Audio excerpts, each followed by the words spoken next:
for our Woke Moments podcast that we've entitled Empower a conversation about empowering community college students to thrive. Well, first, I want to say thank you all to our wonderful guests, whom I am going to introduce shortly. But before I do so, I want to provide just a brief introduction and try to set the tone around today's discussion around empowering community college students to thrive. We know that the community college system is probably one of the most important higher education systems within our local communities and even nationally. One being its affordability, two being its convenience, and three, with it being probably one of the best gateway institutions to workforce development, career development, and other opportunities for young people to advance in various areas of their lives. And even for us here at Sanctuary of Hope, more than 65% of our young people who participate in our programs are enrolled or are active students within the community college system. Many who have plans to transfer, many who have plans to get an AA degree, or those who are just specifically attending community college to gain some workforce experience so that they're able to get at least a living wage job. We know that our young people in the community college system are very resilient, smart, intelligent young people as well as old people. And we also have students who are working parents. They're young parents, they're older parents. So you have a great diversity when you're talking about the community college system. And so a lot of times folks don't really know or understand what it actually is, who represents students, what is a trustee, how can you have your voice heard, all those things which are very instrumental when we talk about helping students thrive, but also achieving some form of student success or academic achievement success. And so we're having this discussion today, one, because it is very important. Throughout Los Angeles County, many individuals are on the ballots to represent those issues that are related to those who are within the community college system. And so we want to talk about it.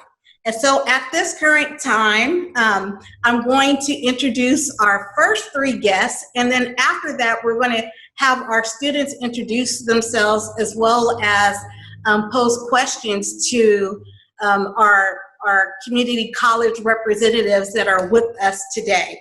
And so the first person that I want to introduce is Jerry Anderson, who is an adjunct professor and who is also running as a candidate for the Los Angeles Community College District Board of Trustees. Our second person that we have with us is Scott Swankin, who is a current trustee with the Los Angeles Community College District and who is also, I believe, seeking re-election. And then last representative that we have within the Community College District, but who is connected to Los Angeles Trade Tech College, is Carlin Manuel. And so first, let's start with you, Scott. Introduce who you are, what you do, and then we'll go to Jerry thereafter. Thank you so much. You know, it's such a pleasure to be with you today. So I'm Scott Swankin. I'm a current member of the Los Angeles Community College Board of Trustees. I was elected 9 years ago. But I want to go back further. My history began as I was a high school dropout. And after dropping out of high school, I figured out with the help of my parents and others that I needed an education. And so I dropped back into a community college called Pasadena City College. The closest community college actually where my parents lived at the time was ELAC, East LA Community College. But my brother had gone to Pasadena City College, and so I followed in my older brother's footsteps. Pasadena City College got me on track. I didn't go to high school except for a couple weeks. And at Pasadena City College, they had a lot of classes that helped me get caught up. And so I was able to get to transfer to Cal State University Northridge, where I got a bachelor's degree.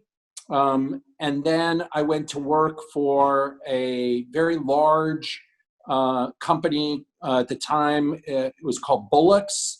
It was a department store. I got in their management training program. I didn't know that that's what I wanted to do, but there was an on-campus recruiter that said I'd be great. And so I went from there to work for a company called Prudential Insurance of America. Worked for them for many years. They taught me a lot. They invested in training. And then I decided I wanted to go into public service. I did skip one thing, though, that was probably critical. When I was at Cal State Northridge, I got an opportunity through a friend to work for the mayor of Los Angeles, and that mayor's name was Tom Bradley. Tom Bradley was the first African-American mayor of the city of LA. He was a giant. He had been in the LA Police Department. He was a terrific mayor. He worked with every part of the community. So I worked for Mayor Bradley, went to college while working for the mayor. And I knew then that I wanted a career in public service, but I just didn't know how to get there. So that's how I ended up with a huge retail company like Bullock's, which is now Macy's or, one of those companies. The insurance company was just a detour, someplace I found a good job. I worked there, worked my way up. I started answering telephones when I went to work for Prudential. I was in customer service. And then I got promoted, and I left there as a national director. But then I wanted to go back into government. And so I got a job when I left Prudential working for a guy named Paul Koretz, and I worked for the city of West Hollywood. Today, Councilman Koretz is on the LA City Council, but when I worked for him, he was first in the West Hollywood City Council, then he was a member of the California legislature. Mm-hmm. The LA Community College District, so I'll help Jerry and anyone else. We're the largest district in the country. We represent half of the county. We represent 5 million people. And we have 9 colleges across LA. There are other community colleges that aren't ours. But I took a weird path, as you could tell. I was a high school dropout. I went to college. And then I started working. I will tell you, being on the community college board was a surprise in many ways. Nobody thought I would win because I wasn't, I wasn't rich. My dad's a school teacher. My mom was a stay-at-home mom. She started working part-time at some point in our lives. But I come from a school teacher's family. I'm one of 5 kids. But community college turned my life around, and so I wanted to give back.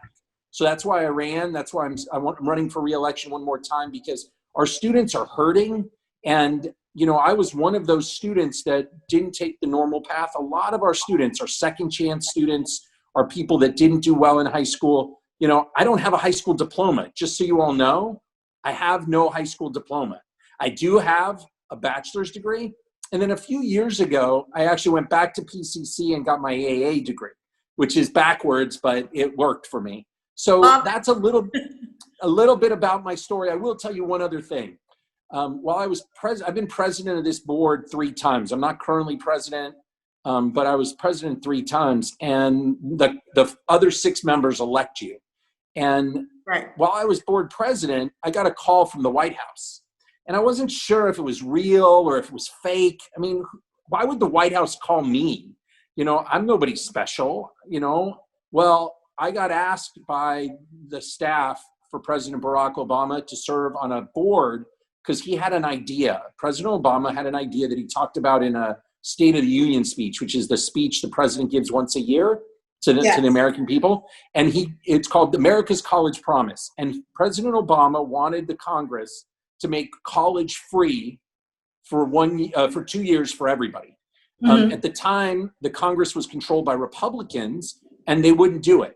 So our job was to try to find other ways to make college free. Well, I got a chance to work with President Obama. I was flown to Warren, Michigan. I'd never been in Warren, Michigan. I didn't know where Warren, Michigan was, but I was brought to a community college in Michigan. I was in a room with 30 other people who President Obama had his staff bring together to work on this. And about a year later, I was at an event, and Mayor Garcetti came up to me and said, "Hey, Scott, I want to help make college free." And so he and I began what's called the LA College Promise, and it's 1 year of free. Then the governor of California did 1 year of free for every community college, and then Governor Newsom did 2 years free. So today, if you've never been to college, you can go to community college for 2 years for free, no fees. There are other expenses, but we can help with those. But that's sort of my story. And the thing I'm most proud of is that even though I didn't say yes when the White House called, the first time I called them back and I said yes, I got to work with the White House. I got to visit the White House. I got to take my 10-year-old son to the White House once. Because of my being on the college board. So I'm so very, very lucky. You won't meet anybody luckier in the world than me, because I went from being a high school dropout to being on the largest community college board in the nation. And I got to help the mayor of Los Angeles make community college free in LA. So that's my story. Thank you. Thank you for that. And so, Jerry Anderson, can you please share a little bit about yourself and your involvement and connection with the Los Angeles Community College District? Yes, thank you. And thank you for the opportunity to speak to the group. I consider it an honor. My name is Jerry Anderson, and I'm running for seat 3 of the Los Angeles Community College District Board. Seat 3, Jerry Anderson. I've been a business and entrepreneurship instructor within the district since 2008. And my story is somewhat similar with Scott's. I actually dropped out of Crenshaw High School, and dropped back into West LA, and ended up going on to Arizona State to complete my Master of Business Administration. And so I've been in the shoes that a typical non-traditional student has had to travel in their journey from going from high school and transitioning into whatever career path they sought. I've walked in those shoes in a non-traditional sort of way, so I understand the issues that non-traditional students face. I understand that the issues that affect academic success are those issues that intrude upon a person's life. And what I mean specifically in this pandemic environment, we've got food insecurity, we've got housing insecurity, we've got income insecurity, all of those insecurities plus every other insecurity that you can come up with. Those are the things that contribute to students dropping out or otherwise deferring their educational goals and dreams. And so if we can somehow manage to bring the wraparound services provided by the district, bring a total quality of life approach to them to address all of those peripheral things outside, in addition to academics. Now, we still have to concentrate on academics. I've seen the high school math scores for LAUSD, and they're appalling, but we'll put a pin in that and come back to that at some other time. But the wraparound services as a whole need to be improved so that those issues of life don't detract from the educational pursuit. I come endorsed by the Los Angeles Times, as well as the Los Angeles Sentinel newspapers. In fact, the LA Times wrote about me. Anderson rises above several other candidates in this race, and that I'm a better option than the incumbent for the seat 3. And because I believe that endorsement comes in large part because of that total quality of life approach I take to student success and those things that would detract the student from their educational goals. If we could find a way to address those in a meaningful, impactful way, then I think student outcomes would be better. we would increase the amount of students, the percentage of students graduating, and we would actually shorten the amount of time that it would take to graduate at the same time. And thus we would make the experience a little bit better for them to go on to that 4-year educational pursuit or to enter the workforce as a skilled laborer. And my candidacy at this particular time is extremely important because there are no Blacks on the board right now. Mhm. And the last thing that we want is to be the hardest hit community for the pandemic and then to be systematically shut out of the recovery efforts that will flow through the community college system by way of educational programs and training programs and financial aid and funding programs. And so we want to make sure that we have a seat at the table so that all of those other total quality of life issues can be addressed, and not only be addressed, but be accessible by those in communities of color. And so that's my pitch as to why I'm the best choice for seat 3 on the Los Angeles Community College District Board. And I'm honored to be a part of this discussion. Scott will be able to shed more light on the previous deliberations and the current goings on, whereas I would be more than happy to share any aspect of my total quality of life approach. Well, great, Jerry. Thank you so much for sharing your background and the reason for why you're running, because for us here at Sanctuary of Hope, for you who may not even know, is that we work with some of the most, I say most resilient young people, many who've had histories of housing insecurity, juvenile justice involvement, poverty. So it's the whole gamut, and because we are centered within the South Los Angeles community as well as in the northern South Bay area, I mean, the ensuring that our young people have their voices heard as well as their voice at the table is extremely critical and important to us. And so our other guest that we have is Carla Mango. I always say this because I always have to do this little preface about Los Angeles Trade Tech College, just because it's one of the greatest community college institutions that I love to work with. One, because of the level of student support, and if there's an issue, I can always find a go-to person for a student to connect with, and the cross exchange has always been very welcoming and supportive for not only our agency, but just our students in general. And so we have Carla with us, and I'm very happy to have him here because one, I think he's a great representative of student support than most people will be able to find at certain institutions, especially those working within those institutions. So Carlin, please share a little bit about yourself and the work that you do at the college.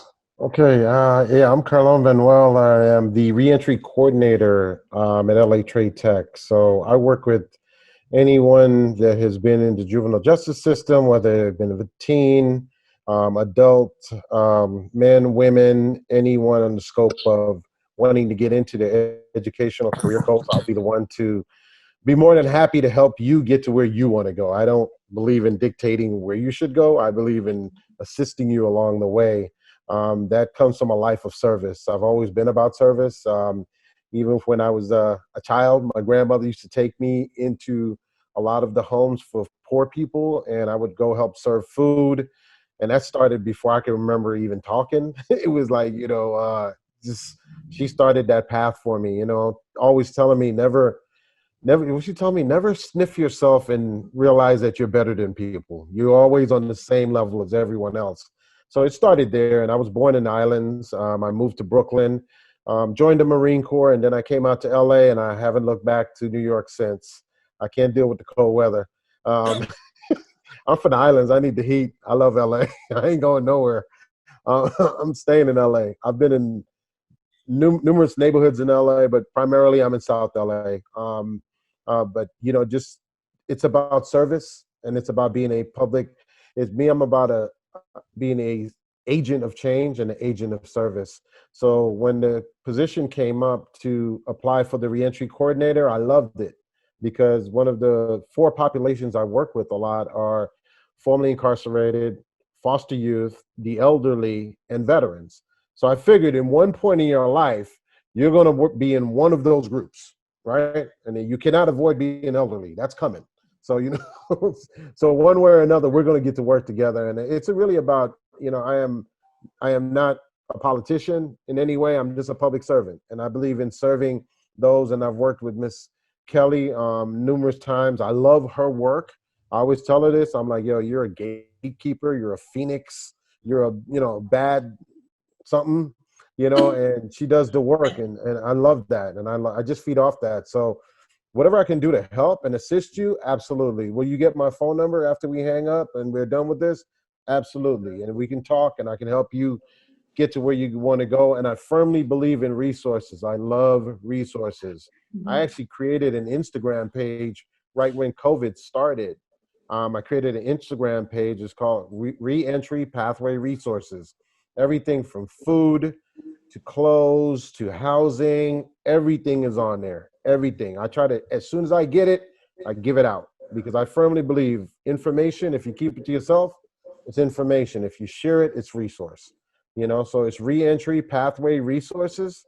And you go there, follow, like, do whatever you need to do, grab resources, but you will have my phone number by the time we end here today. And if you need any help, call me at any time. I know, call me anytime. Call me up till 1:30 in the morning. That's it. Don't call me at 1:30. All right. Now some of us will Hey, take Miss up Kelly? on that, Carlin. So Scott, can you explain to our audience what does a trustee do? And Sure. even for our students, how can they have a seat at the table and have their voices heard? That's a great question. That's a great question. I just want to make a mention. While we may not, we may have other people that do the same job as Carlin. You know, his passion is incredible, and Yes. we do have people at other colleges. Just so the students know, you know, we have 9 colleges from the top of the San Fernando Valley to the South Los Angeles. We've got Harbor West, and we have Harbor West and Southwest. All 3 of those in the South, and we have 3 in the San Fernando Valley and in between. So we have people doing the same stuff as Carlin does. So just know that no matter which college you go to, there is somebody there to help. There's somebody there to help specifically reentry students, foster youth, formerly foster youth, there's specific programs at all of our colleges to help Black students, to help Latino students, you name it, we have programs. So, but the job of a trustee, that's a great question because so we're like other elected officials in that we're responsible for the budget for Los Angeles community colleges. And because we're the largest district in the nation, we are responsible for billions of dollars. The voters have given us, a couple years ago when I was board president, they gave us $3 billion with a B. And for a high school dropout like me, that was hard to wrap my head around, but we've redone our colleges. If students want to come for a tour, want to visit our colleges, now is a tough time because while we're open online, all of our colleges are open online. On campus, there's not much going on. We will go back to online on-campus learning, but right now it's online learning. But so the number one responsibility is budget. We're responsible for the budget for the district. It's about $800 million a year annually in faculty, staff, custodians, counselors, $800 million we spend. We have lots of jobs for students. I actually have a plan. I want to have a thing called student ambassadors. I want to employ at least 100 students. So you go to school and you're a student, and those students would help other students navigate. So we take existing students, give them jobs, helping other students navigate, figure out how to get classes, how to get financial aid, how to maybe recruit other students, something like that. So I have it wasn't my idea originally, but like the college promise, that was President Obama's idea, but I helped Mayor Garcetti make it happen here. So the second thing we do is we approve all of the policies, and ultimately we're the last stop on hiring and firing of everybody.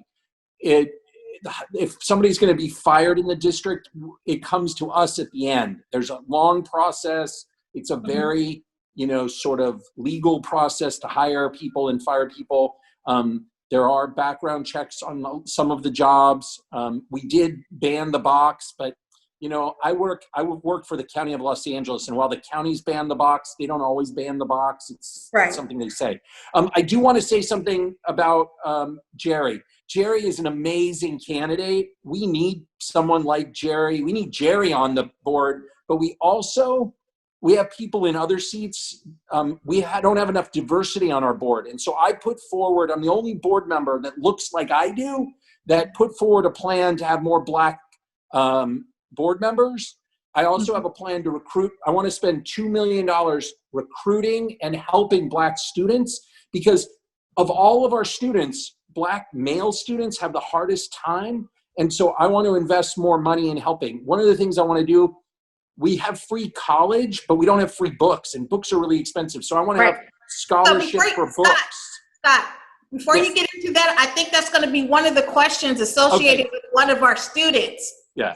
I do want to just end this question with, our job is to lead the district and set the tone for the district. And I want to make sure that there's more. I want to keep having online classes, some in person, but some students who work online's good for them. And so I want to encourage our faculty and our administration to keep online classes. And like Jerry Anderson in his seat, we have an incredible African-American woman, Tori Bailey, in seat 1. We have lots of incredible candidates this time. I am the only person running in seat 5 that has experience working with President Obama and the mayor of Los Angeles. And I will tell you, I'm endorsed by the LA Sentinel, and I'm a life member of the NAACP. So I'm not your typical white elected official. Great. And that's something that I think our audience would like to know and what we need. And so what we're going to do right now is, because we want to make this a lot about our community college students who are feeling this passion, feeling this level of empowerment to want to thrive and succeed as students. And so they are here today, and of course, one of the things that I really feel is really important is that their voices need to resonate really well, so that folks really understand what's happening to them, one, during this pandemic period, what has been happening to them outside the pandemic period, and also how we can improve on our community college systems, our structures, our policies, so that we could address all those things, such as young people being able to not only persist, but also being able to transfer, and it doesn't take 3, 4, 5, 6 years. Young people being able to have their needs met, so that they're not able, or so that they don't drop out of college. And so the first person that we have who would like to share a little bit about herself, her experience, as well as pose a couple of questions, is Tiari Hill. So Tiari, can you provide an introduction of yourself, and after that, ask your first question. Okay. Hi, everyone. My name is Tiari Hill. I'm 24 years old. I was born in LA and raised in the foster care system. I've been a part of the foster care system all my life. At the age of 21, I aged out of the foster care system, and I was homeless for 3 years.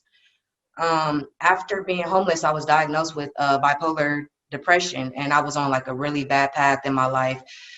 Just lost focus with school. It was a lot going on. And I overcame all that. I obtained housing. So my short-term goals are to sustain and keep my housing and obtain my AA degree now that I'm more stable. And my long-term goals are to become a news anchor and advocate for foster youth like myself. My first question, due to the pandemic, my campus is closed. However, I am a visual learner, and I need assistance from many different offices located on the campus. It's very difficult to adjust when some teachers are not even getting on the Zoom classes to have the actual class with you.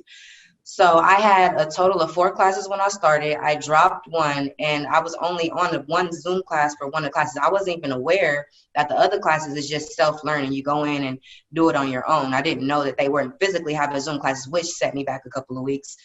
So my question is, how should community colleges respond to these needs?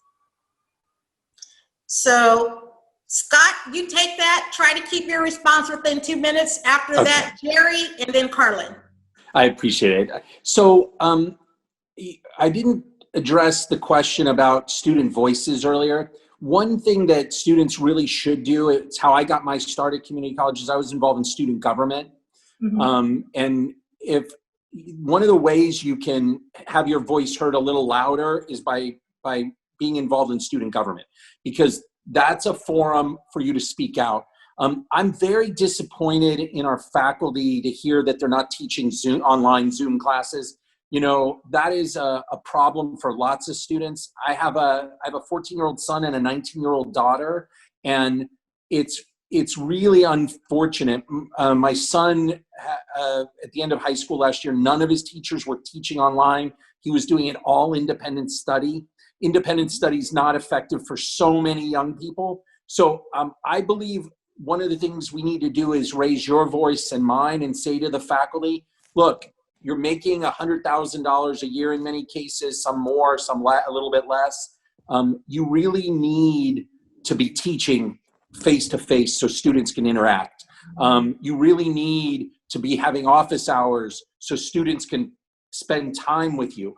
And The being challenge, present in the office hours when that's you right. say that they're there. Yeah. One thing Jerry and I have in common is the teachers union, which is very powerful. They're spending $2 million and they're not supporting any candidates like Jerry or Tori Bailey or myself, because they want candidates that they can control. And so one of the things to do is the more students that speak out about needing online visual learning, the more likely the district will respond.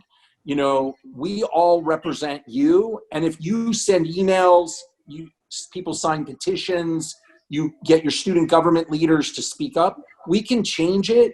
The faculty, a lot of them it's easier to have you do independent learning. And Right. I don't think it's right. I don't think it's the best thing for them. But the challenge is we don't have complete control as board members over how they present their material. There's 2 ways to do it online. There's the independent learning and there's Zoom. And, you know, sort of that visual thing is better for most students. I couldn't do independent learning. I couldn't succeed. When I dropped out of high school, I dropped back in because I couldn't learn online. So raising your voice is really important. And Thank you, just Scott. speaking out. Thank you. Thank you.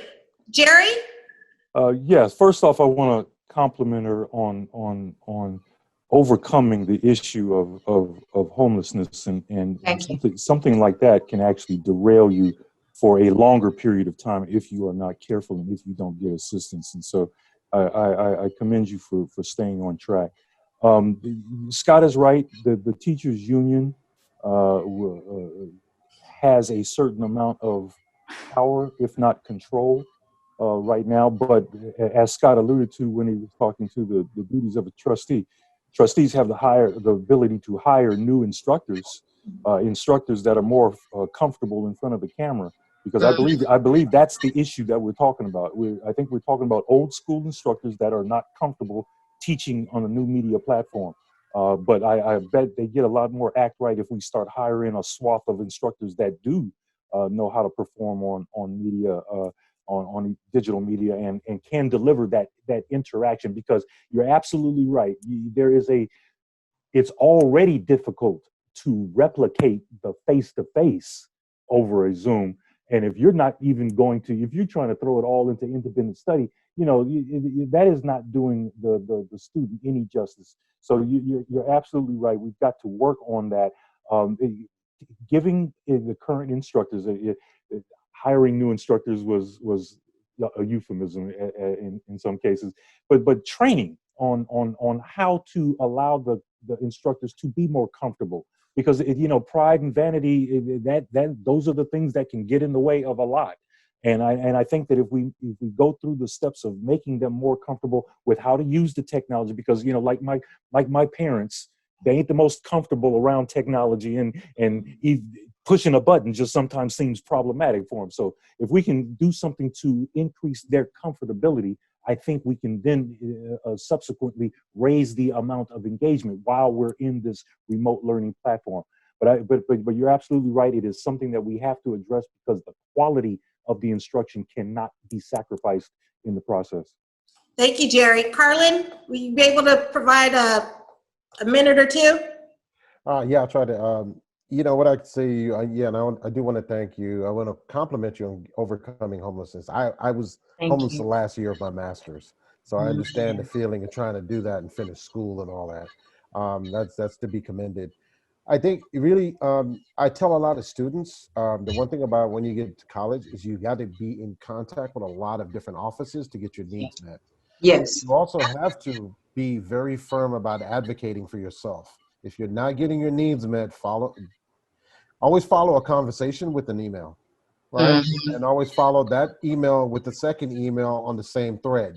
So they can always see the last time you sent them an email about the issue. So it keeps it, hey, look, this is my third request, same email, you haven't answered, or I haven't gotten the answers I want, I haven't gotten the tools I've needed. I think I agree with both Scott and Jerry. Having our instructors become more acclimated to the system, but also too, they have to be more involved. They have to be more, the investment is the student, If we don't invest in you, we don't have a job. So we have to look at it. This is a symbiotic relationship. The more I make you look good, I keep my house. The more I keep you involved, the more I get to drive my car. The more I put my kids through school, if I put you through school. And I think that has to resonate a little bit more. But what speaks louder than anything else, and you could go to the University of Missouri, 100 students got rid of the president of the school in 30 days. Right. Because they spoke up. They spoke up, and they ran campaigns, and they got their needs met. And they got their needs met because on day 29, the Board of Trustees says, well, all our football players are walking off the field. We can't have gotta go. So students have to and anytime somebody tells you, no, I can't do that, you just say, respectfully, can you show me where that is in the procedures? I bet you 9 out of 10 times they will, I call it home cooking. Everybody comes back and they get stuff from home and they bring it to school or they bring it to their work environment. Well, you can do that in my house. Well, this is not your house, but I want the rules. You know what I mean? You give them, can you show me the procedure that says that you can't do that? 9 out of 10 times, a lot of those rules that are made to tell you not to do something are organic or made up by another manager that didn't like how that was going. Harlan, I think you made it a very important point about that is a lot of that empowerment starts with you. And I think what you did was give Tiari some nuggets. Yes, they did. What she can do and use government. Yes, when I was on the student body. Experiencing a problem. Right. So I was on the student body when I had a problem in school. I joined and became the VP. And at that point, I instituted rules that I knew that students needed because they were in my ear in class. Right. Okay, what do y'all need? Give me the top 10. Then we put it in. That's how you do it. Great. So Tiari, can you get to your second question? Yes. Okay, my second question is, many students like myself face challenges of getting the tools we need academically to thrive. For example, I did not receive my English books until 4 weeks into the semester, and I am now struggling to catch up in both of my English classes. What can community college systems and administrators do to ensure students receive timely course material during this pandemic? Can I jump on that one first? Yes. Yeah, go for it. I would tell you to cross-pollinate. And the reason why I say cross-pollinate, I say be active in many programs. Just hearing what you told me, you should be in ELPS. No, this is most definitely for my students, like all of the voices in her. I'm saying ELPNS, Chafee, all that. I'm good. Right. Do it. No, I'm saying. Don't know. Now you tell them they need to go do it. ELPS, ESPS, DSPS. If find out if you qualify for those services. Umoja, Waypay, all these different programs. Rise, there's so many programs that would Trio. Trio, there you go. My man. There you go. All these programs offer you book vouchers, bus passes, all these different things to get you to where you need to go. Cross-pollinate. You got to be a honeybee. But even then, doing it, it took so long for the books to get here. And I got them for free and everything, but it took. Then they got here. Then the post office, the mail people sent them back to school, and I had to drive to the campus, pick up my books, and by that, it was the 4th week of school. COVID has caused a lot of stuff like that to happen. So please bear with our process. But then the teachers have to bear with us, knowing that we can't do the material that they're giving us because we don't have the books. Yeah. Great point. Can I jump in, Carlin? Yes. Oh, God. Yes. So it's really important. You are an amazing student, clearly, you know, and by the way, my dream was to be a reporter. I wanted to be a radio talk show host, you know. I wanted to be, you know, I wanted to be do interviews of famous people and important people to ask tough questions. So pursue your dreams. I will. There are lots of ways to be in the entertainment industry, in the news industry, especially today. Yeah. You know, on our campuses, the community college I went to is famous for its radio station, KPCC. So look for opportunities to pursue your dream. But back to, we need to do better for our students. And part of it is you need to be a good consumer. Carlin mentioned something that's a great life lesson. I want everybody watching and listening to do what Carlin said. When you have a discussion with somebody who you work with, send them an email. Thank them for talking to you and for helping you, and put it in writing. But do it as a thank you note and say, I look forward to getting your help on this issue I talked to you about. And then if you don't get what they promised, then you follow up. That is a life lesson for school, for fighting, for anything. It's a really, I don't know if he knew when he said it, but it helps with anything. If you have a problem with the city government, if you have a problem with the state or the federal government, an email after you call the agency, Social Security, any organization, if you send that person an email, a business, send them an email. 90% of consumers never do that. So if you speak up, and every student speaks up and fights, and the first line of defense is you go to the instructor and you say, I don't have the book. If I were your instructor, my brother's a college professor in Colorado. He would have provided notes online during a pandemic. He would put the information online. But you all as students need, because I don't, as a trustee, I'm so far removed because I don't get to talk to students very often. Yeah. The only time students talk to trustees is when they've had problem after problem. You know, we had problems at Trade Tech. Black students weren't being treated right. We've had problems at other schools where Latino students were being discriminated against at Valley College. And I would never know about it unless somebody sent me an email. And by the way, my phone number is on my website. My personal phone number. I give it out. It's 818-915-3636. Now, I can't solve everything for you, but I can help direct you, much like Carlin, because I only get to vote on things that come to the board. If it's not an item before the Board of Trustees, I can't solve it.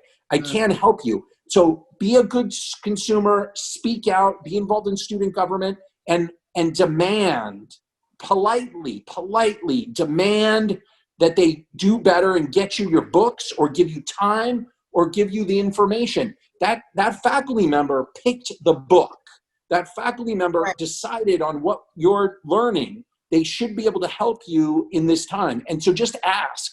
If you ask nicely and you get other students to ask nicely, you will win 9 times out of 10. And we will fight for you.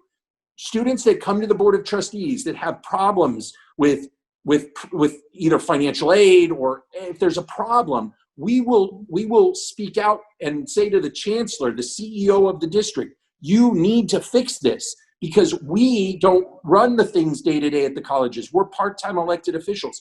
But Ms. Hill, You have the power because you're articulate and bright, and if you speak up, people will respond.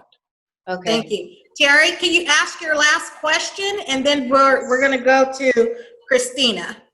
Okay, my last third final question. I lost my job when the pandemic began. Due to me repeatedly dropping out, I am on academic probation. My only source of income at the moment is unemployment.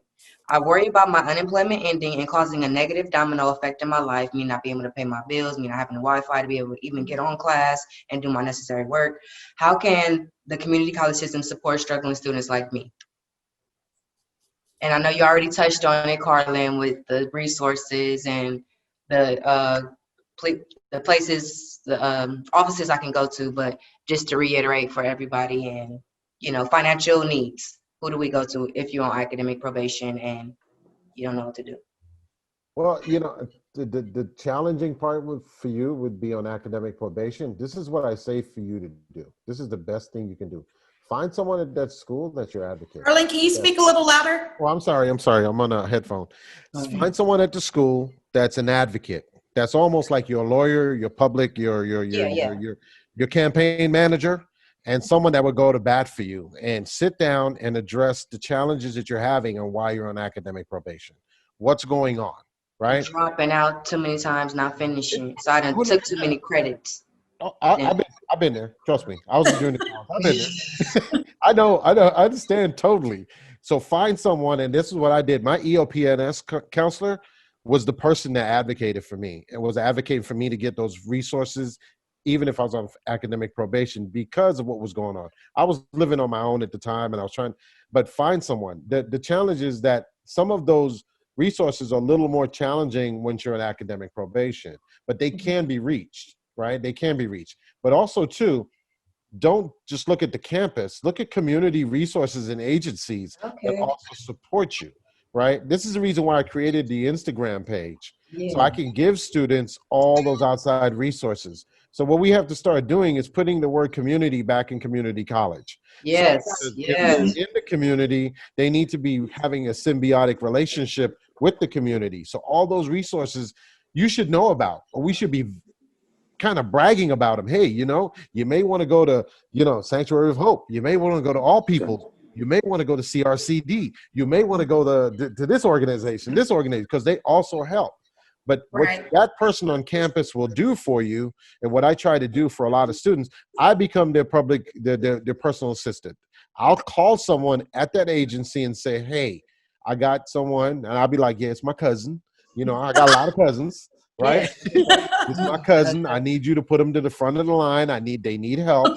And that's what you honestly have to do, because it's about getting your needs met. And trust me, a landlord doesn't care if you're on academic probation. They don't. They want their money. Right. T-Mobile So don't care you're on Jerry, did you want to add anything? And then we'll go to Christina to introduce herself after Jerry adds comments. Okay, Christina? Real quickly, first and foremost, all of those different programs that were mentioned as being resources, in my mind, that's entirely too much for a student to try and put their finger on. So what we want to do is bring a ombudsman effect to all of those resources. Somebody within the district that has their finger on all of those different resources, that would be the one point of contact with the student, so the student wouldn't have to go chasing all of the different resources. The next piece that I wanted to comment on is regarding the income stabilization.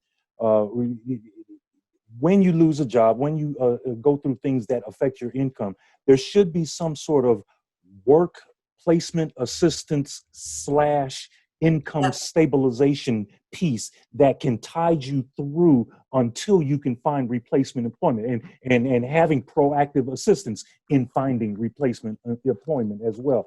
And that goes again to the total quality of life services that I'm talking about, those things that affect a person's ability to stay on academic course. Thank you all so much. Thank you. Thank you. Christina. Yes, hi everyone. Good afternoon. My name is Christina Ramirez. I'm a friendly 23-year-old. I'm born and raised in Los Angeles. And I am currently I just got approved to attend LACC, and of course my courses will be online with this new way of, doing school. I am 23, but I do have a 5-year-old child who of course will be in need of a daycare while I attend, do my online classes, or while even now that I'm currently working, I work in a dental office in the city of LA. So I would need, some type of resources as in daycare, which I planned to have her go to daycare or school. Well, schools are closed now, but at the time daycare on campus. But now with campus being closed, that's not a possibility. And my, my circle's kind of small, as where I don't have anyone else that can potentially watch her. So that just kind of makes me feel like that's an issue for myself personally, with the campuses being closed and it being uncertain when they will reopen. And my question would be if there's like a potential timing where, the campuses might reopen or anything similar to that. Well, And also, I have one thing that I wanted to add. Aside from that, is also I was planning to seek some type of housing on campus, but now with that not being a possibility, since my housing is not stable, that leaves me unsure of what community college to go to, so I won't have to travel as much, even though now it's online. But it's just different issues that I've came across. Great. So Scott, can you take that one? So it's Sure, I can, and housing. the housing. Yeah. Yes. So the honest answer is, because the LA County Health Department is the one that decides whether we can reopen or not and how. We're not sure about it. The administration who works for us has decided that they're not going to reopen this year. There is a chance that sometime after spring that we could reopen again, but right now it looks like summer is more likely. So we're probably going to be doing online learning till summer. And a lot of that is driven, as Jerry mentioned earlier, by the faculty. The faculty is very powerful, the faculty union, and they set the tone for most decisions, especially as it affects the teachers. And the student voice isn't always heard. We could theoretically reopen our child development centers, but since they're run by faculty, they don't want to do it. So I don't have a good answer for you. Hopefully, Carlin or someone that works with community groups would know where to send you to find someone for childcare. We do have, I'm very proud of the fact we have child development centers at all 9 colleges. Not all community colleges do that. Our colleges have and most colleges in California, 98%, 99% of them have no housing on campus at community colleges. But we do have some partners that have housing in the community.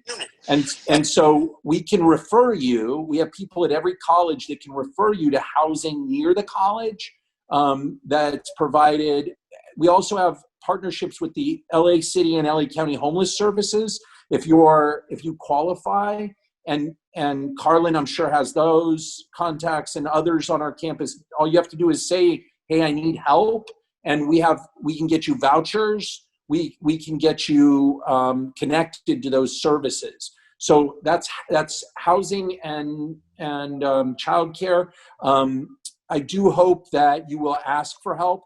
That's one of the things that's hard, is asking for help. And sometimes, because not everybody has all the information, like the folks on this Zoom, the students get told, I don't know, or go ask somebody somewhere else, and they don't always get connected. And so, as Jerry said, we really do need better training so people have the same information Carlin has. Because, Carlin has a ton of good information, but that doesn't mean that a faculty member or another counselor or someone will have all the good information. So you need to really ask around, and now you have a resource in Carlin.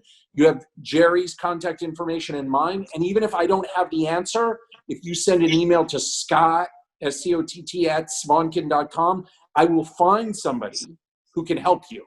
I can't necessarily help you myself, but I will find somebody like Carlin on the campus that will help work things out. And for Ms. Hill, if you have any problems, you want to go tell your story about why you were forced out of something so that we can help you. We can defer payments. We can, there are exceptions. Don't take no for an answer. Okay. That's one really important lesson I learned.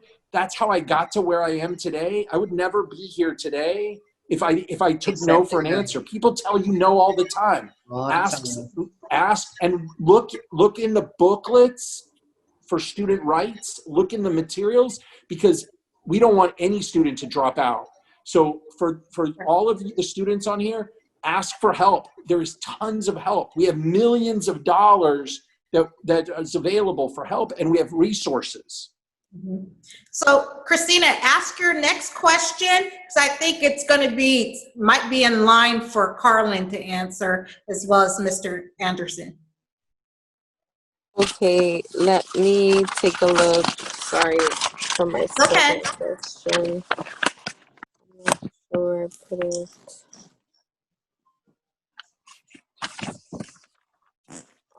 Well, now that I know that I can be connected to Carlin and Scott and Jerry, that makes me feel relieved. But in case I were to need further resources, since I'm not able to access, any campus and their offices with everything being closed, where can I direct myself aside from, Sanctuary of Hope, or who I shared that I was interested in starting school as soon as possible? Where else can I find more resources and more support to be able to, achieve my educational goals? Can I jump on that real quick? Carlin? Okay, I put my number and email in the chat, so if you want, you can just go ahead and scoop it up from there. But you and I can probably talk about this off this Zoom, off the webinar. We can talk offline, and that was the word I was looking for, was offline. And I can work with the agencies in your area, but then also to give you some nice paths to agencies like Crystal Stairs and different programs that provide those vouchers that will get you what you need. Housing is a little trickier, but I do have one or two connects. That would be you moving into, it would be more or less moving in and having your own room with other students that are doing the same thing. So let's talk offline, and I can really kind of lay out a map of where I could help you, whether it comes down to diapers, food, furniture, stuff like that. And as to Mr. Jerry, your thing about the ombudsman, I would like to apply for that position. I think I would do really good there. And matter of fact, I'll do it for the whole. I'll do it for the whole district. You would be the vice chancellor for ombudsman. Ombudsman, all right. I might have to figure out what ombudsman is, but I'll do it. It's the all-purpose resource point person for any need that a student could have, so the student doesn't have to track down those assets and resources themselves. You know what? And what he said right there was very important, Miss Christina, is that you don't have to track it down. Right. People will come to you and say, and one thing I learned to do while we were on campus, if I see a student having that look that I had when I was in distress, I always approach them. What's up? You good? What's going on? And soon all that, it always works over coffee or food. People will talk, and you will get, right? So that's what I often do. So please reach out to me, and let's start working on devising a plan. Maybe you get some coffee out of it, right? Great. And just to take that a step further, I would make that, I would not even put that on the students to take the first step to contact the ombudsman. I would make it a part of the program where it would be a proactive, affirmative contact, affirmative check-in, milestones along the way, making sure everything is on track, taking a little bit more proactive approach. Again, we're trying to shrink that timeline that it takes to graduate, and we're trying to increase the numbers of those that are graduating. Great. So we have with us, I say success story because you have a great example of a young person who has culminated and transferred from the community college district or community college system to a four-year institution, more specifically HBCU. And so I'm very happy to have Adam Walker with us to share a little bit about himself, his experience, and he also has a couple of questions for you as well that relates to kind of what has happened with him and his history with the community college system. Adam? Hi, good evening, everyone. My name is Adam Walker, as you said. Currently, I'm a product of the Los Angeles Community College District. I've attended every school from West, Southwest, Trade Tech. I took online classes at Mission and Valley and Pierce, so I've done everything in every college. It's funny that I am kind of a special story because I kind of just like giving myself like not a nickname, but kind of like a moniker or like some kind of like something to describe me, and that's like a scavenger. And I know it doesn't sound really good, but that's how it's been. Just like Tiari, well, I wasn't in the foster care system, so it's a little bit different for me. But when I was about 20 years old, me and my family, we didn't really see eye to eye on a lot of things and a lot of my choices that I made in the path that I want to go on, the direction I want to take on with my life. So I made the decision to part ways with them, even though that put me in the homeless situation. So all through, I was probably I graduated high school in 2015. I parted ways with my family in about 2018, and I was still in the community college district at that time, and I hadn't finished all my degrees yet. And so even though I was very, very close to finishing, I was still falling off. I think I had just a couple of years. Currently, I have an associate's in fire tech, and I have an associate's in liberal arts, behavioral, and social sciences. Both of them for ultimately at West LA, but I took the classes everywhere. And so going through that, I just had to find my way through a lot of things like myself. And that's why I kind of call myself a scavenger, because the way I got through school, one thing I loved about LACCD is that I can take classes anywhere and it still count towards the same degree.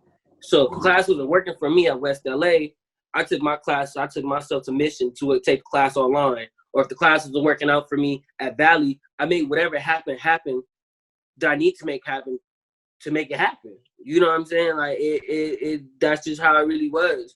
And Scavenger. so, yeah, it really was. And then not only that, what I really like, I was shaking my head. I loved what you were saying with the ONBIS, and that's one of my biggest goals as I see it.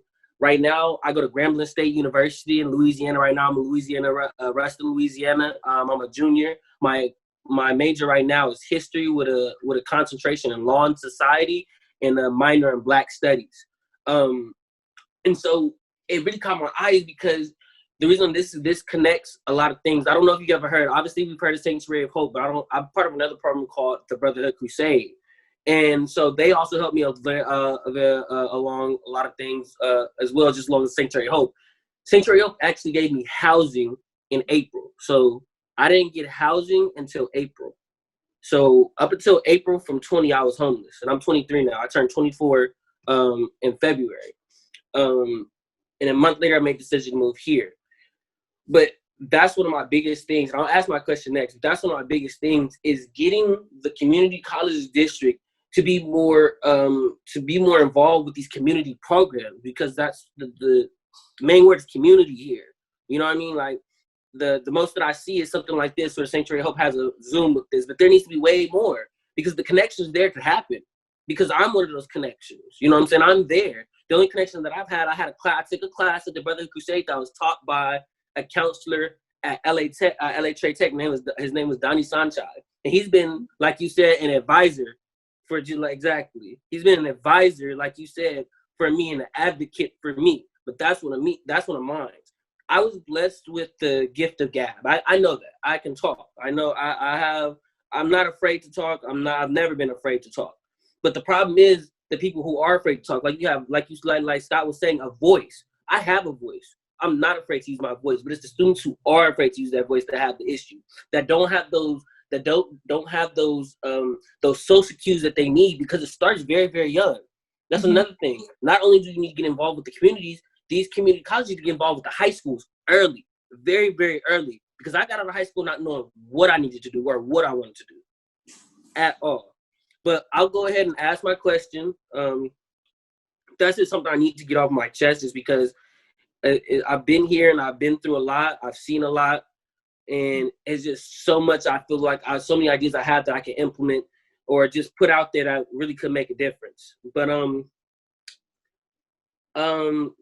well, this is a big one right here. Oftentimes, students don't know where to go when they face barriers, or feel that the help that they're receiving is inadequate.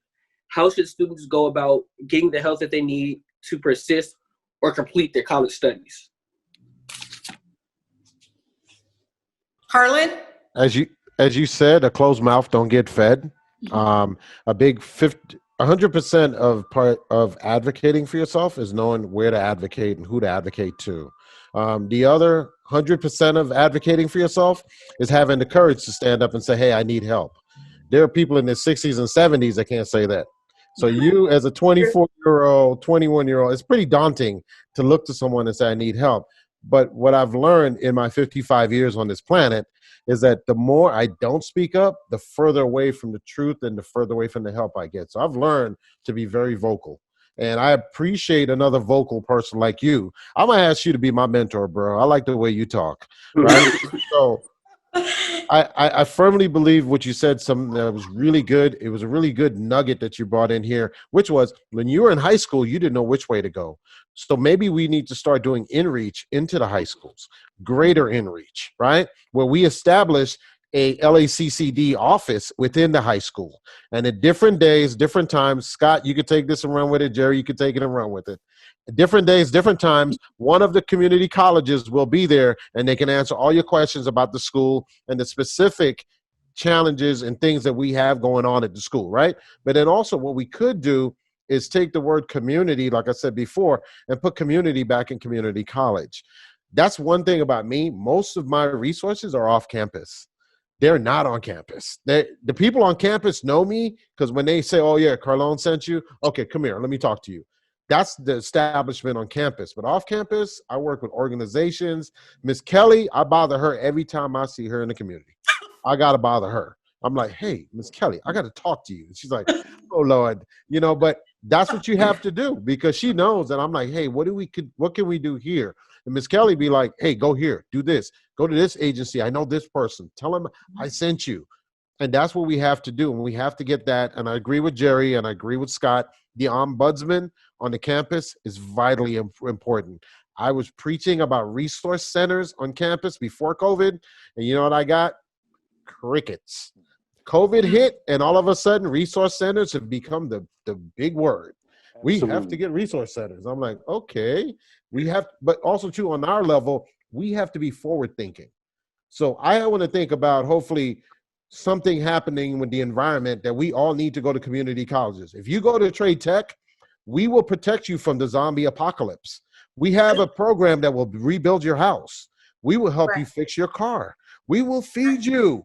And guess what we'll also do? We have a program that will also clothe you. So when those zombies hit the parameters of this college, we got you.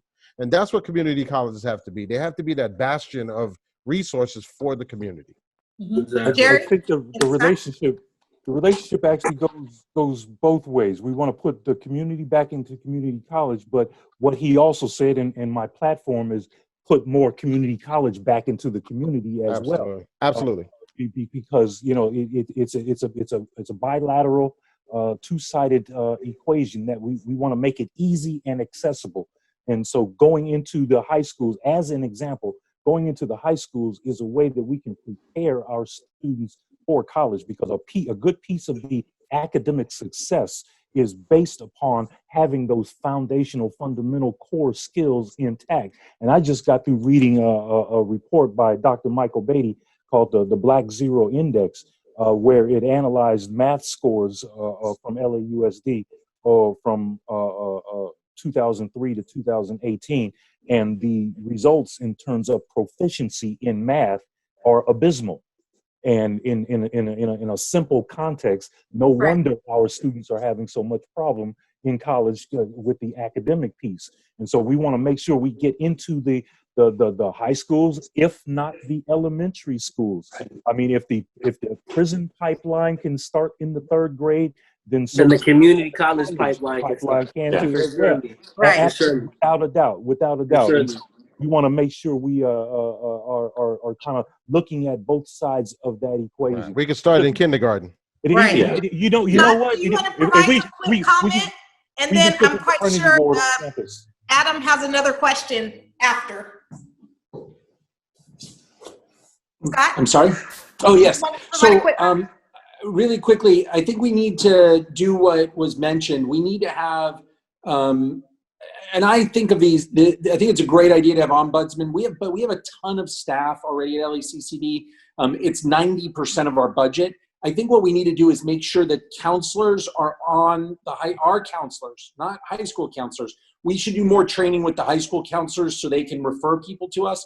But we need to put our our college counselors on the high school campuses. We need to give tours, as you said, to elementary school and middle school kids so they get a college going attitude. That's really important to make sure everybody knows, that college is for them. And finally, I really believe not that we should use technology to make sure that our students succeed, and we should check in our counselors, faculty, everybody in our organization. So the community colleges get paid based on students, and we should be helping them achieve. And what we're not doing is we're not making it the priority of everybody in the organization to help the students navigate. I believe we should be calling students and checking on them, whether it's their counselor, their instructor. Everybody should have a responsibility to check in with Ms. Hill and say, how are you doing during COVID? We have none of our employees, almost very few of them are on campus. So they're more mobile right now. They're not, students can't come to them. So our job should be go to them, go to the students, reach out to them, leave them a voicemail. Hi, this is so-and-so from Valley College. Hi, this is so-and-so from Trade Tech. I just wanted to see if you needed anything. That's the kind of organization I want to build, and I can do it with the help of people like all of you and Jerry if we can change the focus. Right now, our colleges are way too centered on what do we want, the administrators want, what do the faculty want. No, it should be when do students want their classes? How do students want to learn? How can we help our students? That's the kind of organization we need to become. And the only way we're going to get there is by people like Ms. Hill speaking up and saying, I need more. I need you to check on me because I'm one of your students and my success is your success. Right. So, Adam, do you have another question? Yeah, this one is a little bit more of not towards the pandemic, but just as a whole. So once again, like I said, when I was in the community college district, it was a lot of stuff that happened that kind of prevented me from succeeding. And one of those was obviously, like Tiara was saying, was finances. Like Christina was saying, being able to find housing. Like, how was I going to pay, my tuition with books, with how to put gas in my car, food in my stomach, like pay my phone bill so I can do my homework because I don't have a house, so I can do my homework with internet connection, or get into the library, things like that. So and also just with financial aid too. For like I said, for instance, like students like me, it was harder than probably like students like Tiari because she's already been in the foster system. For me, it was way harder for me to get financial aid Yeah, I was gonna say that. Yeah. because I used to live with my parents.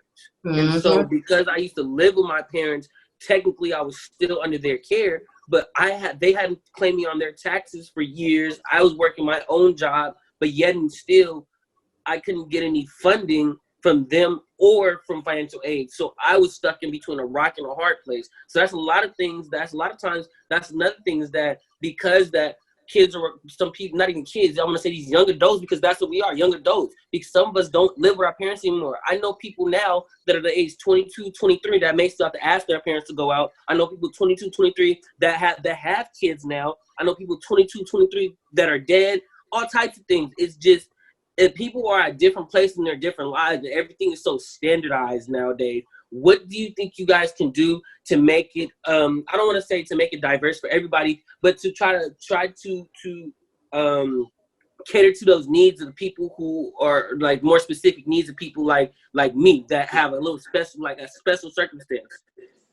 Because there's a lot of us out here that actually have special circumstances that if they And just they're go not in the unseen. foster care system and stuff like that, so he can't get You the same know? resources that I One, can get. Exactly. one size does not fit all. You're absolutely Yeah, so right. let me kick this one off. The College Promise program is open to anybody that comes to us for the first time full time.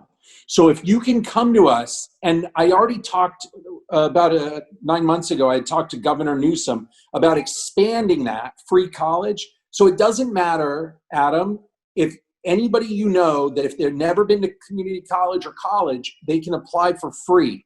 But the problem is they have to go full time. I want to change that. I also want the help of all of you and Jerry to do something right now for those that are losing their jobs.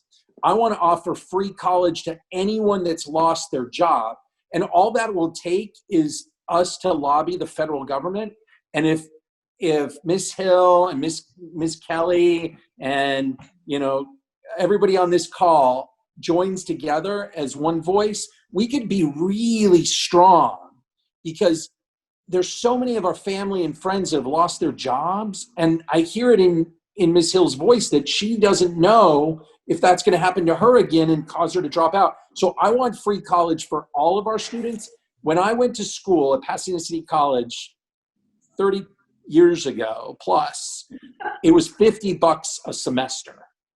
$50, that's all it cost me.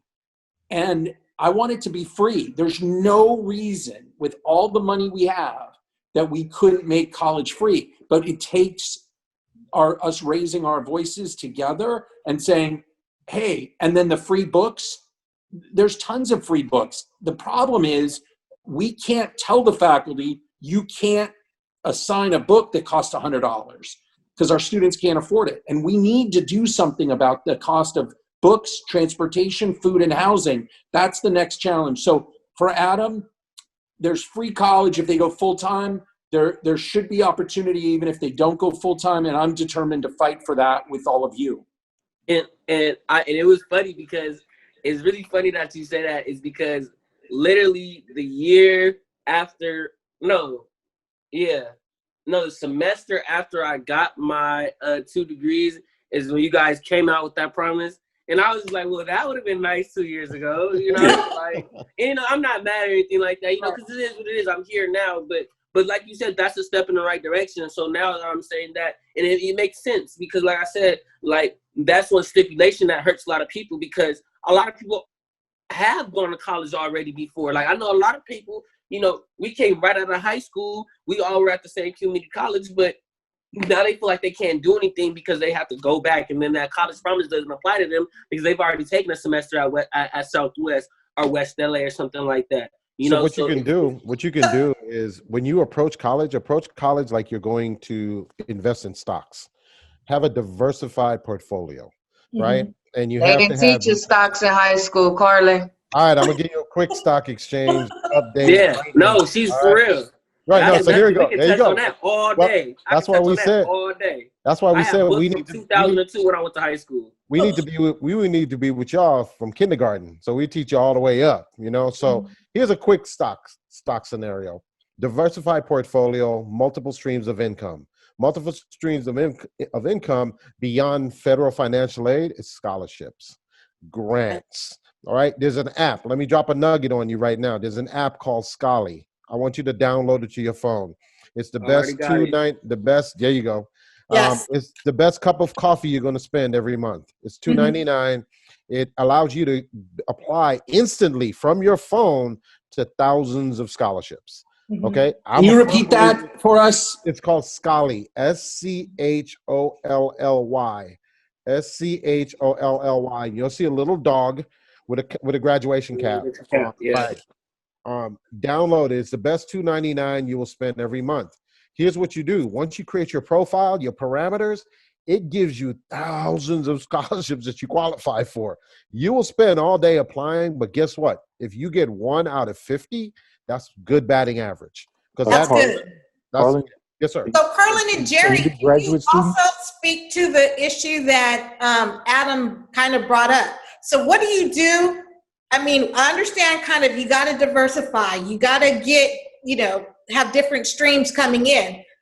But if you are that one student where, you're not on your parents' tax forms, you're experiencing homelessness, you don't really fit into that or any particular mold, how can you get a financial aid resolution so that you're able to persist and continue with your studies?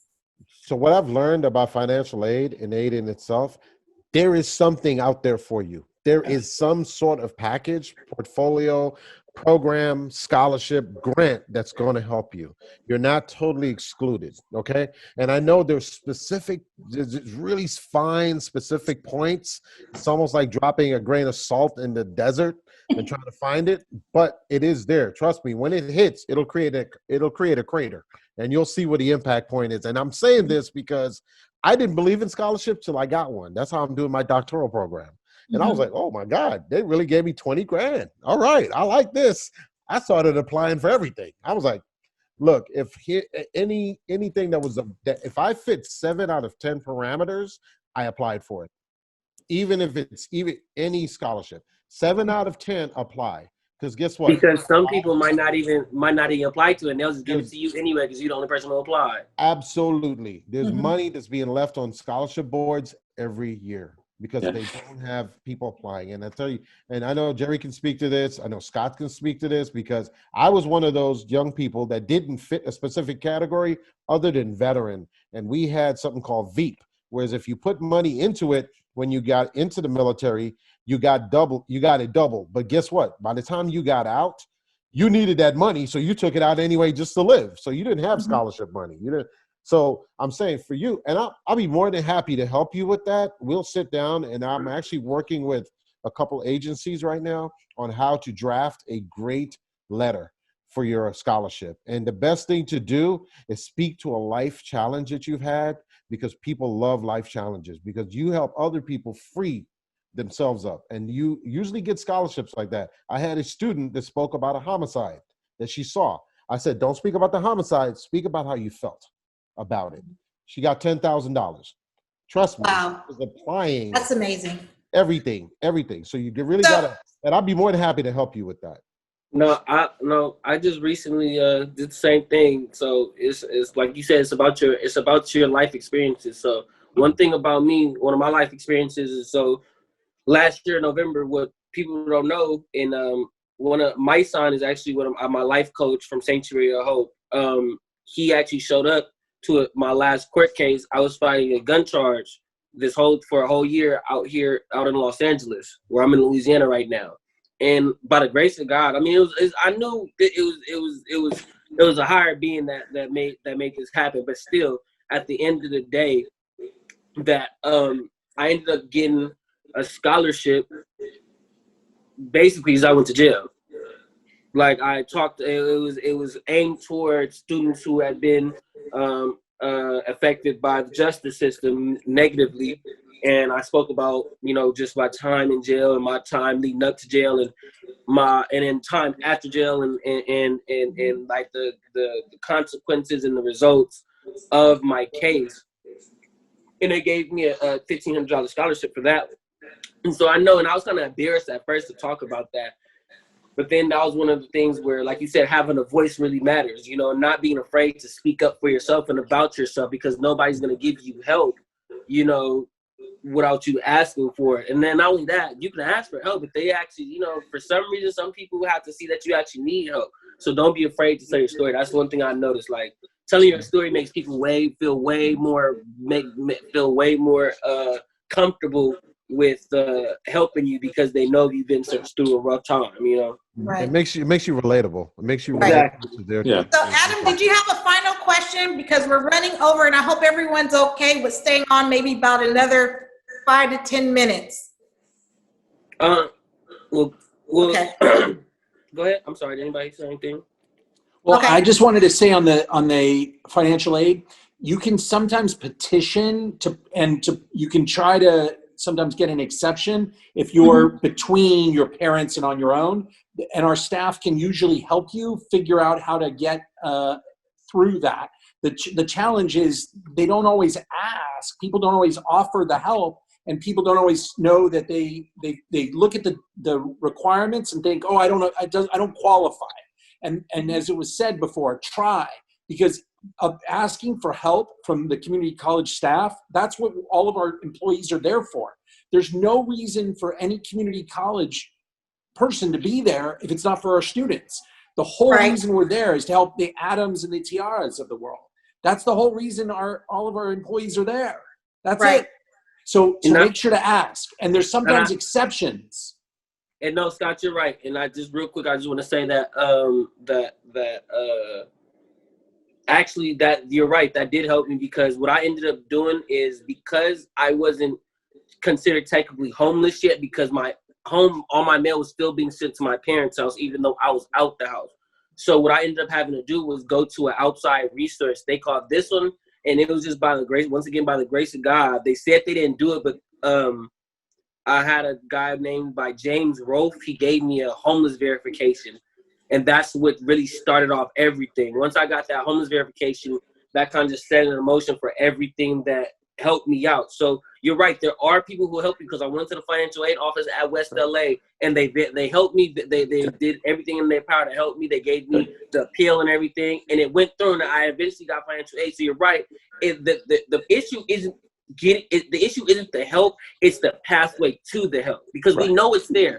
I know it's there. Sanctuary Hope, Brotherhood Crusade, the Good Seed, they're all there. Trio, Path, they're all there. It's just the path to get there that's the hardest. That's what I feel like is the biggest way we have to show students, students that are going through the community college pathway now, because of what I went through. Like I said, I graduated in 2015, and this is my first semester here now in 2020 at Grambling State University. So it took me 5 years to get to this point. I'm proud of myself, you know what I'm saying? But I want to be able to cut that time down shorter and make it less difficult for people behind me. And that's why I was so excited to do this call.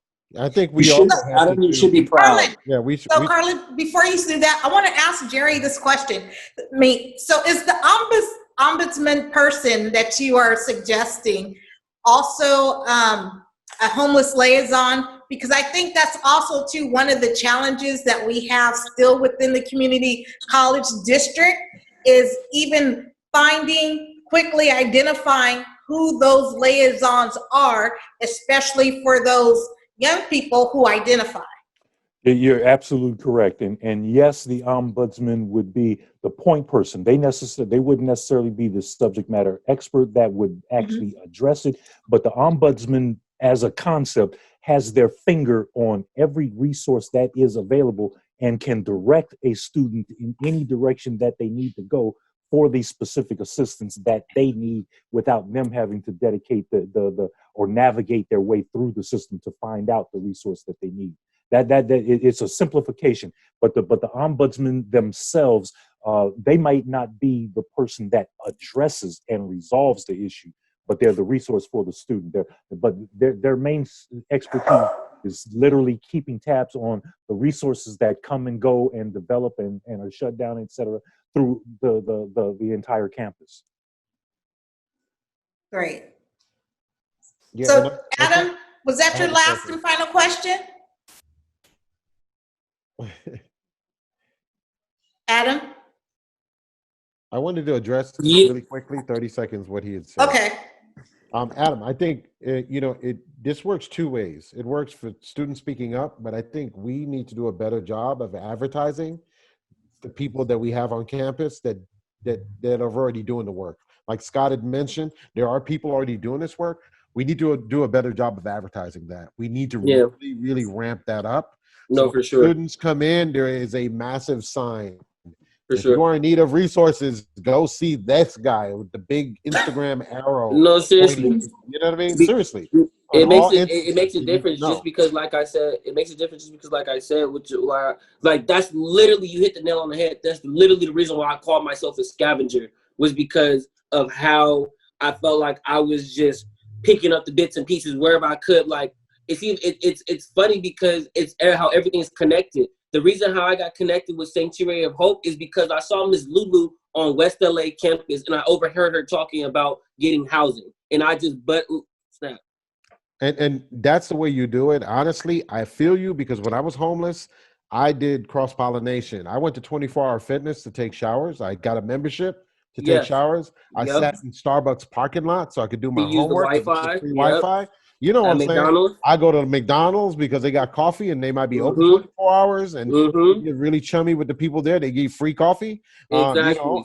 I used to brush my teeth at McDonald's in the morning. Exactly. So you do the cross-pollination outside the campus. We need to broadcast a person on the campus that's able to do that for you.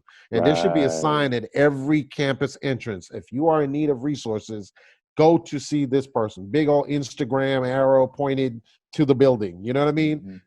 We can do a better job at that, because you shouldn't have to overhear a conversation. Amen. This should be sort of a package handed to you when you go into sign up for classes. That's right. So That's we right. could do a better job at that. Well, interesting. We have homeless navigators that have been paid for at some of our campuses, but people don't know about it. And so there are people that are paid, trained to help homeless students find housing, and nobody knows. We're doing a very bad job in getting the information out, and we have to do a better job. We need signs. We need greeters. We need people at the campus to welcome people. And that's why I want these student ambassadors. I want at least 100 students that can help direct people that have gone through this, like Adam, that are in their last year at community college. I want to pay the Adams of the world and the Tiaras of the world to spend a couple hours helping other students navigate these systems. And it just takes, on my board, I can't do anything as one trustee. So I'm running for seat 5, but I have to have people like Jerry elected in order to change how we do business so that we're student focused. So there are people on the campus like Carlin that do this, that help students every day. It's just Adam couldn't find them always. Tiara can't find them. We need to do a better job, and that's on us. Right. Absolutely. And that student ambassador, that sounds like the perfect ombudsman. It sounds like somebody that has already had to navigate all that stuff and knows where all of that sounds like the perfect fit right there. And that's what I was going to suggest, make the students the ombudsman, because it makes so much more sense, because they know both sides, and the student, to tell you the truth, the students going to give it to you more straight than anybody else, because they're the ones going through it. Students listen to students. And to chime in, there was a comment on Facebook that says that maybe the admissions applications should add a question to help flag some of these students' needs, so that you could all formulate that into your plan. Because I don't remember the application asking anything about me being homeless. But even that too. But a lot of these things come up as life goes on. No, that's right too. And so we want to make sure that we have a proactive, affirmative way to catch them as they occur after the application process. You're right. So what we have to do also, and I agree with Jerry 100%, Scott 100%. We have to be forward thinking, to think of things that are going to happen before they happen. So we shouldn't have to wait for something to happen to think of the reaction. We should be way forward thinking. What will happen if this happened? We need to get this in place. So what we're able to do, and the reason, I'm going to just toot my horn for 10 seconds. What we're able to do to catch reentry students coming into the campus is we simply put a banner on the front of the page, the homepage at the bottom. If we said, get connected reentry services, we went from, in August of 2018 to now, we went from 0 students in the program. We now have over 525 in the program because Wow. it's about placement of advertising. We also Mhm. let them know every campus, everywhere on the campus, there's a poster with my name and the program's name on it. More importantly, the program. So they know as soon as they walk on, they don't have to admit or say they were incarcerated. They can see the flyer and call. You know, we put that in the PO's office. We got to really brand. We got to be like Nike. You obviously, Mhm. you know the Yeah. Nike, you know, Right. you know Nike, McDonald's, and you know a Coca-Cola by the time you're 2 years old, right? Right. That's what Right. we have to do. Right. This is what we do at So LACC. listen, everyone, I think we could go on and on about student supports, areas where we need to see some improvement, areas where we need to expand on our student voices. I think we got a lot of nuggets out of today's discussion, as well as life lessons for our community college students to walk away with. And so what I would like for you all to do, normally we end our Woke Moments podcast with a very specific statement about what your woke moment is, which can be something inspirational, it could be a quote, or something that you want to leave the audience to think and not only to think about, but also to take action on as well. And so just some of the things that I think that came out of the discussion today is number one, we really need to find better ways to improve on student supports and navigation, especially during a time of COVID, where a lot of the access is already cut off and the need for emotional support, mental support, and people support are extremely important right now. As in Adam's case, you know, one of the things he brought up, and I think it kind of went past everyone, was he was a part of the community college district for 5 years, and now he's transferred.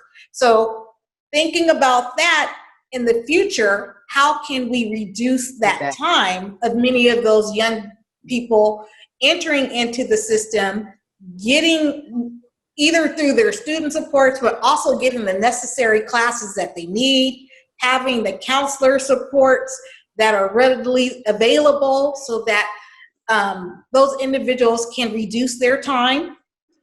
3, as it relates to Christina, we do have those students who enter into the community college district who are parenting. And so now we're in a period where students can't get their childcare on campus, but also at the same time have to navigate and find ways to find childcare in order to participate in their academic studies.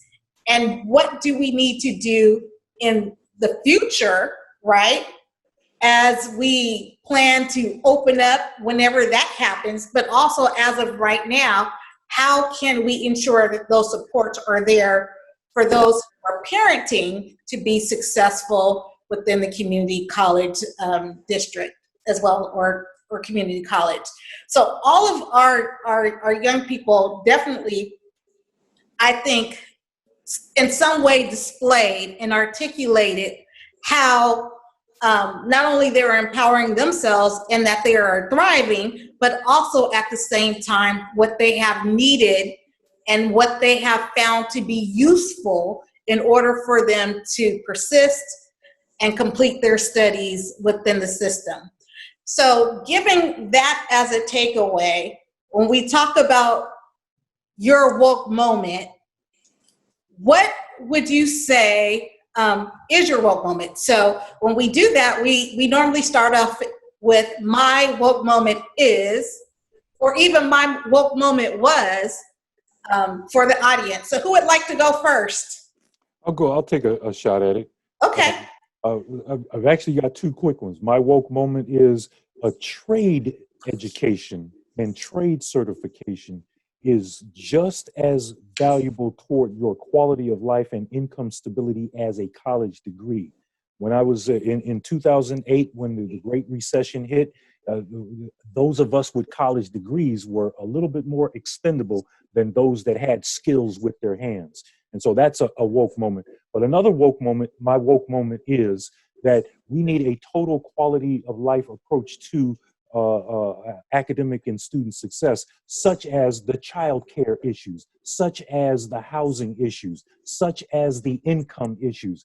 You know, one of the problems in the general workforce is that the workforce is going to have problems coming back if there's not a child care solution and a school solution in place at the same time.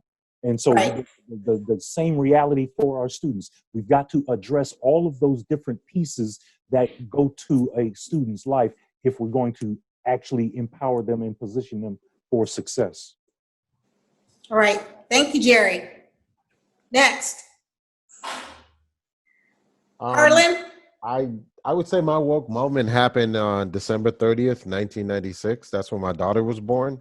And it was me realizing that beyond just, I have to leave a legacy on this planet, and I have to leave something that she can look to and be very proud of. Subsequently, I have 6 children. I have 5 boys, 1 girl. So she's the matriarch of the entire clan. So It happens I have like to that. give her something to look forward to. And it's funny, my woke moment became when my daughter actually went to LA Trade Tech to finish her community college, to get her AA, and then she's transferred to Cal State East Bay. I was lucky to be a veteran, so she goes to school for free, which is it's a thing that we need to ask our students: who in your family is a veteran? Who, who do you know that, we can work on those resources for them. But it was funny, my daughter approached me, and this was the woke moment. She says, "How many people do you know?" It's like, I was like, "What do you mean?" Like, everybody knows you. I said, "Well, that's the legacy. That's it. Right. If I work with enough people and I bless enough people and I help them, they'll be able in some way to bless you down the road." So that was my woke moment. Great. Scott? So one thing I learned a lot today, and I'm so thankful to have been a part of this. Scholly is an incredible resource to help students get opportunity to go to college. Thank you for sharing that. I hope we can share that with more people. And then more importantly, I think I learned today from Ms. Hill that we need to do a better job helping students. And I really think that what I want to do if reelected is join with Jerry and others and get our district to reach out to students before they need help, before their problems get too much. And we don't do that. We wait for them to come to us.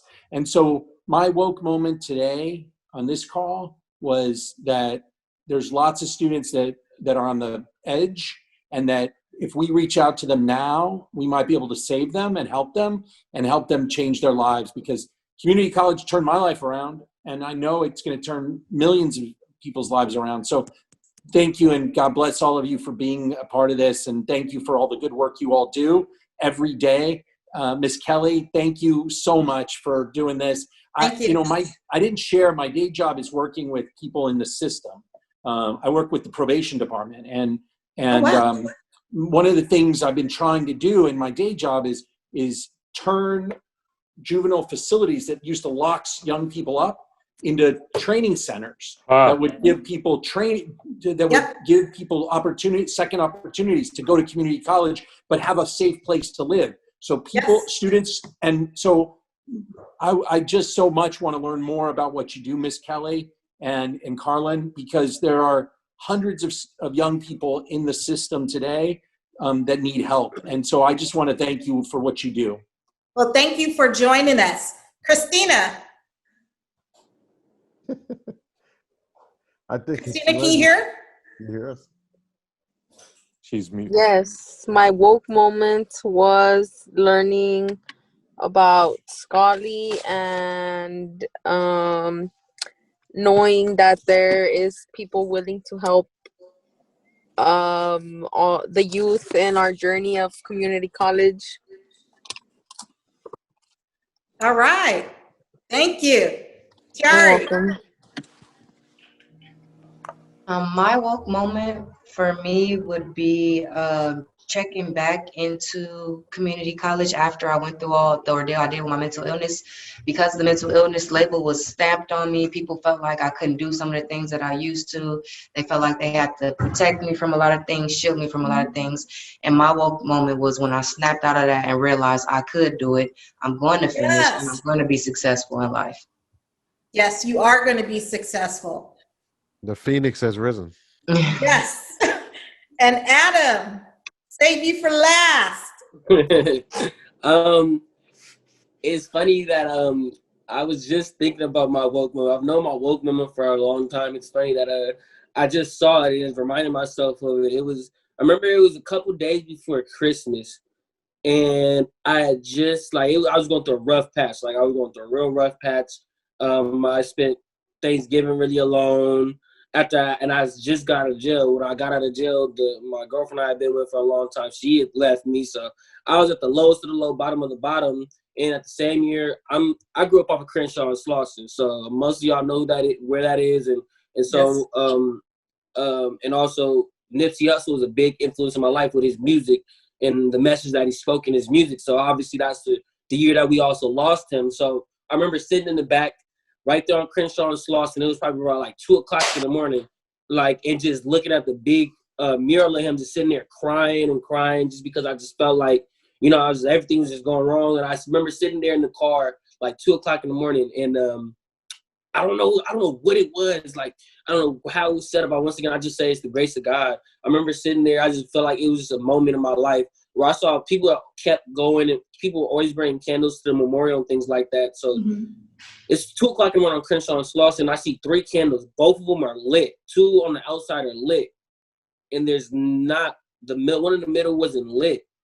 And I don't know what it was. They weren't my candles, but it was something about me lighting that final candle in the middle. It was like it was something about it that completed everything. And I just knew that 2020 was going to be the year for me. And I kind of got discouraged with the pandemic and still being homeless and everything like that. But that was my woke moment right there. It was about December. It was probably like, I want to say December 20th, where I sat in that car and I made my promise to myself that 2020 I was going to be all gas, no brakes. And it's funny, at that time I didn't really knew what that meant. I really didn't know what that meant.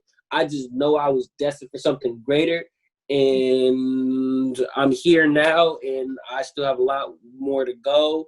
Like I said, it's been a great journey. I appreciate everybody for coming here. Go Tigers. All right.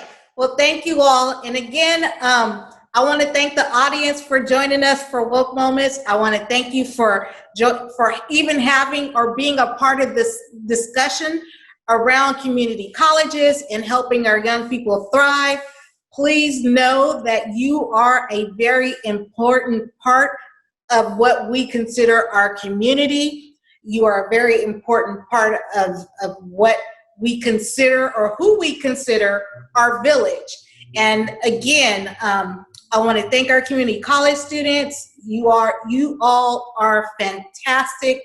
You're resilient. You're smart. And I am so extremely proud of you. And I believe everyone who's here and participated in our Woke Moments podcast today, we're extremely proud of you too. So again, you all, thank you for joining us and have a great evening. Thank you for listening to Woke Moment. For more information about our organization, please visit soh.org. Subscribe to us for a Woke Moment wherever you listen to podcasts. Follow us on Twitter at @the_SOH_LA and on Facebook and Instagram at Sanctuary of Hope LA. Wake up!